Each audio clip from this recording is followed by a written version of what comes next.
Well, Montana's bat population could be at risk, and that could be bad news for Montana farmers. That's right. MTN's Mallory Peoples introduces us to an MSU researcher focused on the issue.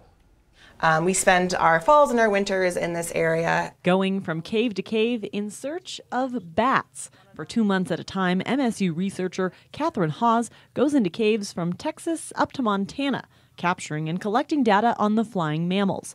Weight, sex, and metabolic rate, all documented. So we're trying to get a baseline information that we can then use to figure out what species might be most susceptible out here to white nose syndrome, as well as what areas potentially might be refuges or might be hit the hardest. White nose syndrome impacts a bat's ability to stay hibernating, leading to death by starvation.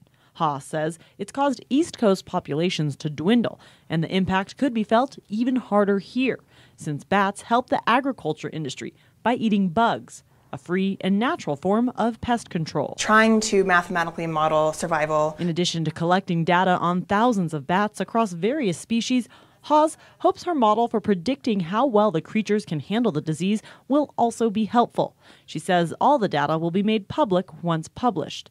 Then state agencies and other organizations can review. We can hand that off to say, oh, this might be a good refuge for bats. And so it's a good way to understanding how the habitat needs to be conserved and maybe limited in terms of disturbance. Hawes and her fellow researchers from Texas head out on their expedition in early September. By winter, they'll wrap up more than 3 years of bat research. Reporting from Bozeman, Mallory Peoples, MTN News. The research project is largely funded by a Department of Defense grant, but there's also collaboration with environmental groups from California, Canada, and New Zealand. Publication is expected in about a year. Also